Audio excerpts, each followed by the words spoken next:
Colombia presidential candidates speed up the process of gathering endorsements for May 29th's elections. More than 959 Ukrainian military personnel surrendered to the Russian forces in Mariupol.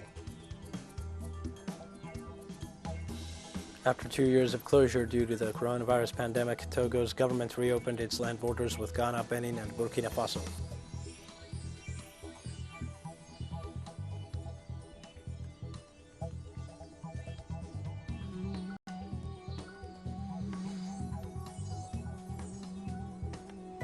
Hi, this is From the South. I am your news anchor, Dio Martin, from the Telstar studios in Havana. We begin with the news. Candidates for the presidency of Colombia have accelerated the process to gather support for the elections for next May 29th. Gustavo Petro, candidate for Pacto Histórico, and who, according to polls, is the favorite in voting intention, confirmed on Tuesday the support to his campaign expressed by several singers who presented the song Te Quiero Mucho Colombia, where they spoke of such endorsement to him and his vice presidential candidate, Francia Marquez. On the other hand, the campaign of Federico Gutierrez assured that a group of citizens under the Mejor Así Association ratified their support to the former mayor of Medellin through a release in which they talked about the need to fight against corruption.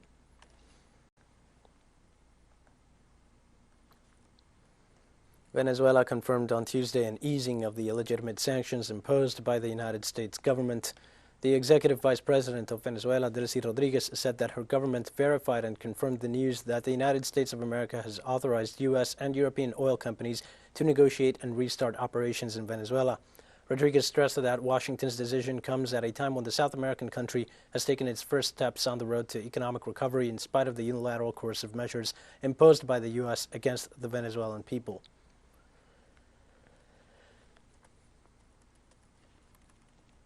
Cuban Deputy Foreign Minister Carlos Fernández de Cosio condemned the subversive purposes of the measures recently announced by the United States regarding the island.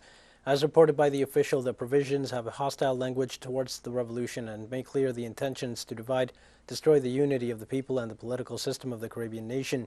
He pointed out that the regulations for the roadmap notified by Biden's administration are still pending, which could take months to be issued. The U.S. government announced the day before the elimination of limits on remittances, the reauthorization of the so-called people-to-people travel, and the family reunification program, all suspended by Trump's administration. Regular and charter flights to Cuban provinces will also be reestablished. Consular services at its embassy in Havana will be expanded, and other provisions will be included.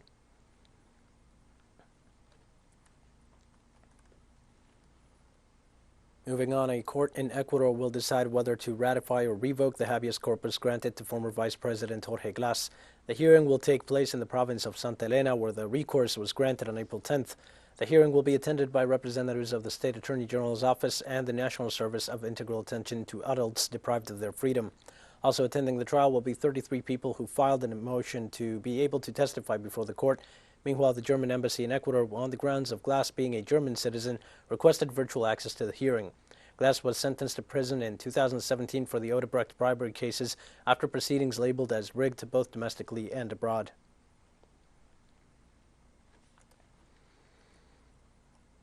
In El Salvador, more than 30,000 people were arrested during the emergency regime imposed by the government of President Nayib Bukele. After the Salvadorian president stated in March that he would start a war against criminal groups in order to stop the waves of homicides in the country, authorities informed that they have arrested at least 30,506 gang members. The National Civil Police confirmed that 536 terrorists were captured last Sunday, May 15th. El Salvador is under siege by the Mara Salvatrucha, Barrio 18, and other groups, which total 70,000 members, of which a little more than 46,000 are imprisoned due to an offensive implemented by the Salvadoran executive.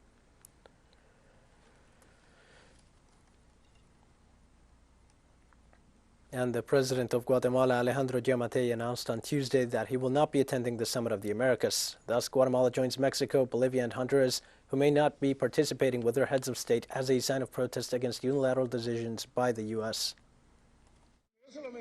When I mentioned to President López Obrador that I was going to make a decision that was going to cause a stir, and it is good that some people are recording this, that it was going to cause a stir, especially in a country that, thank God, we have Mexico in between. President López Obrador told me, you have Mexico's support. They're not going to invite me to the summit in any case.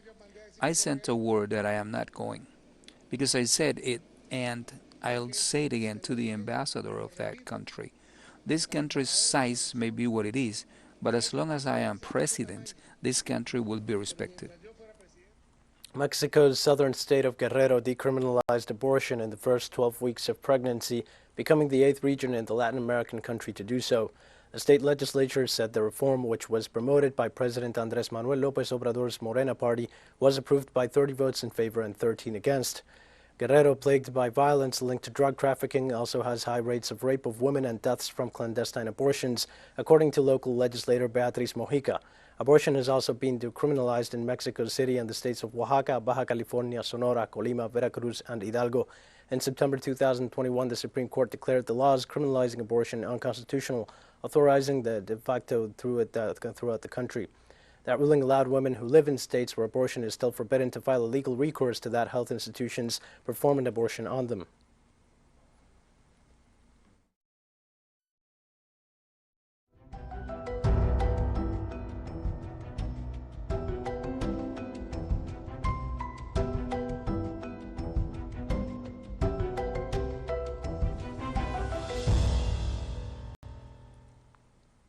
By Tuesday, Cyclone Yakekan had left more than 220,000 houses without electricity in southern Brazil.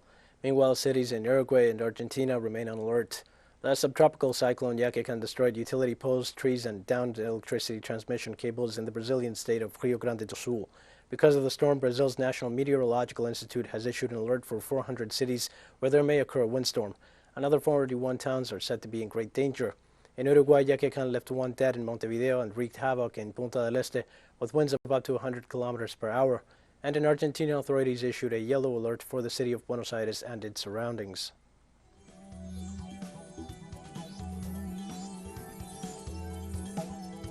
We're going to take a short break now. Please join us again after this.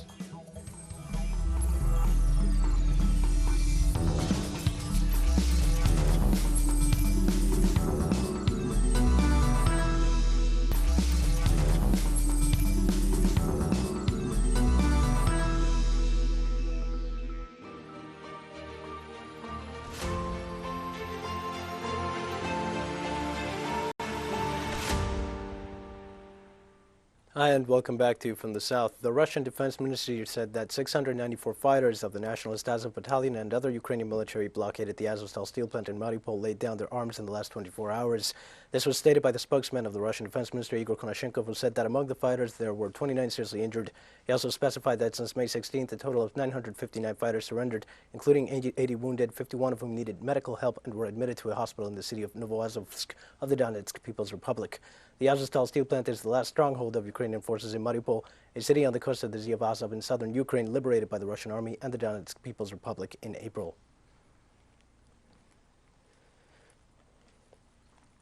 Russia's foreign ministry announced on Wednesday that 27 Spanish diplomats would have to leave the country within a week, after announcing it would also expel 24 Italians as well as 34 French diplomats. The decision was announced by the ministry spokeswoman Maria Zakharova, stating that 27 employees of the Spanish embassy in Moscow and the Spanish consulate general in St. Petersburg have declared persona non grata. The Federation will also expel 24 Italian diplomats and 34 French high government representatives. This happened after various European countries ordered Russian staffs out. Let us remember that last April, Spain expelled 25 Russian diplomats and embassy staff from Madrid. Meanwhile, and also in April, France kicked out 35 Russians with diplomatic status.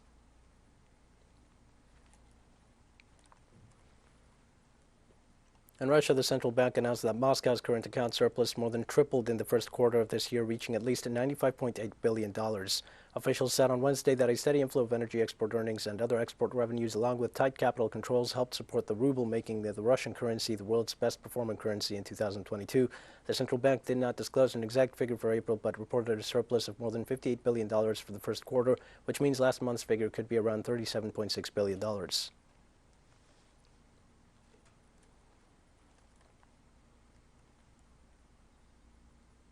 The European Union's executive agency proposed to provide up to $9.46 billion to help Ukraine throughout the rest of 2022. The proposal followed the United States' plans to provide $8.5 billion in immediate short-term aid. The proposal will need to be approved by European Union member states and will come through a so-called macrofinancial assistance package, which is usually a long-term, low-interest loan. The International Monetary Fund has estimated Ukraine needs around $5 billion in assistance to keep the country running. In addition to the proposed United States and European Union assistance, the International Monetary Fund has agreed to provide a new $5 billion loan for Ukraine. The European Commission President Ursula von der Leyen said the bloc will set up a reconstruction platform jointly with the Ukrainian government to begin making plans for a future reconstruction of the country.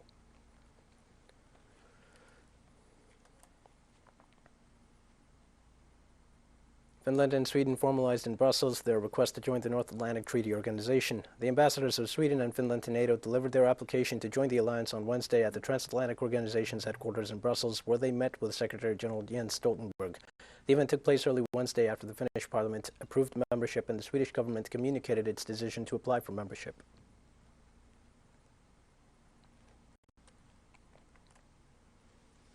And on Tuesday, Turkey's Foreign Minister Mevlut Cavusoglu said that talks are underway with the United States to allow the Scandinavian nations to join NATO. This occurred after President Erdogan indicated his refusal to allow Sweden and Finland to join the alliance.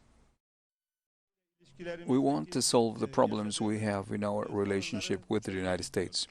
The meeting in Rome on the margins of G20 summit in October, the meeting between our president and the U.S. President Joe Biden was important in this regard. We established a strategic mechanism on Mr. Biden's suggestion. The goal of this mechanism is to resolve bilateral or regional issues on which we disagree and work on taking joint action on these issues. Likewise, Cavusoglu said that they hope that in the coming days they will be able to reach an agreement with the United States Secretary of State Antony Blinken.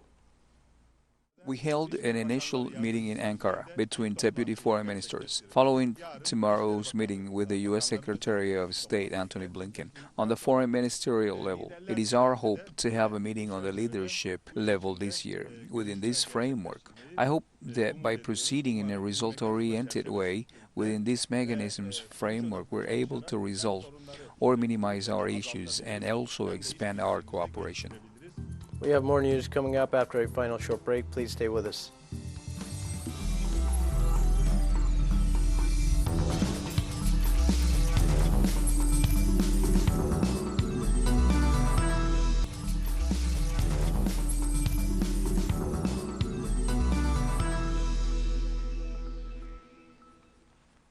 Hi and welcome back. The Togolese government reopened its land borders with Ghana, Burkina Faso and Benin on Tuesday. The decision comes after 2 years of closure aimed at preventing the spread of the coronavirus. Travelers will only be required to produce a vaccination certificate to authorities. So far this month, Togo recorded only 32 cases and no deaths due to COVID-19. Emphasizing the slowdown in infections, the government issued a statement on Monday announcing the reopening of borders. The executive also said that the vaccination campaign began March last year should continue.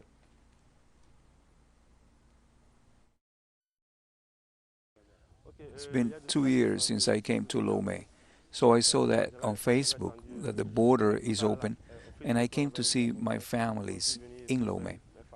When I arrived, the immigration service received me pretty well. They checked my identity card and my vaccination record, and everything was really fine. The border reopened today, which is a great relief for us. Our activities will now resume. We thank the government for this decision, especially during this difficult period. Ghana began a bulk purchase program to buy gold locally to raise the gold component of its reserves, Central Bank Governor Ernest Addison said on Tuesday, and a bid to strengthen the CEDI currency without increasing inflation. The gold, oil, and cocoa producing countries saw consumer inflation rise to an 18-year record of almost 24% in April, despite efforts to contain price hikes and spur recovery.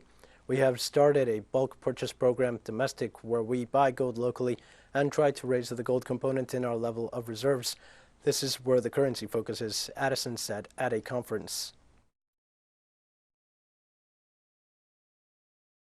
Say that for Ghana, the central bank has started the gold purchase program, domestic gold purchase program, where we are currently buying gold locally and sort of trying to raise the gold component in the level of our reserves. And this is where the current policy focus is. China firmly opposed a top United States naval officer's remarks on the Taiwan issue for violating the three joint communiques and interfering in China's internal affairs, Foreign Ministry spokesman Wang Wenbin said on Wednesday. U.S. side's remarks violate its commitment to China and interfere in China's internal affairs. China firmly opposes this.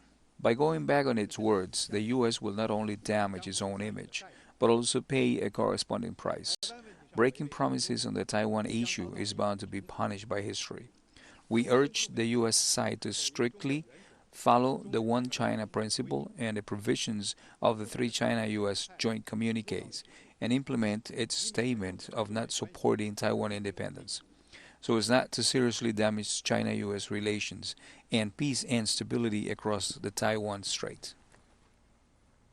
Chinese President Xi Jinping had a phone conversation with Philippine-elect counterpart Ferdinand Romualdez Marcos on Wednesday, exchanging their views on bilateral ties and regional development. Xi congratulated Marcos again on his election as the president of the Philippines.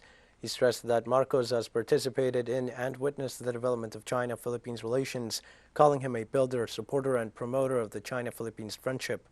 The Chinese head of state urged both countries to carry forward the friendship between them and stay true to their original aspirations. Marcos expressed his full expectations for better and stronger development of bilateral ties in the future, adding that he is ready to work with the Chinese side to inject new and strong impetus into the development of bilateral ties.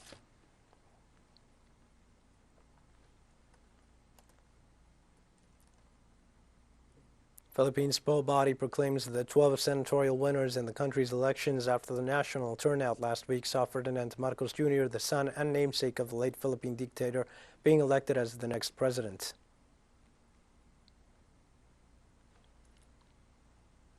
A French appeals court on Wednesday confirmed that the cement giant Lafarge must face charges of complicity in crimes against humanity over alleged payoffs to Islamic State and other jihadist groups during Syria's civil war. Lafarge, now part of the Swiss building materials conglomerate Holcim, acknowledged that it paid nearly $13.7 million to middlemen to keep its Syrian cement factory running in 2013 and 2014, long after other French firms had pulled out of the country. The company contends that it had no responsibility for the money winding up in the hands of terrorist groups, and in 2019 it won a court ruling that threw out the charge of complicity in crimes against humanity. But that ruling was overturned by France's Supreme Court, which ordered a retrial in September 2021. And the recent decision on Wednesday means that a judge could order Lafarge and 8 of its executives, including former CEO Bruno Lafont, to stand trial.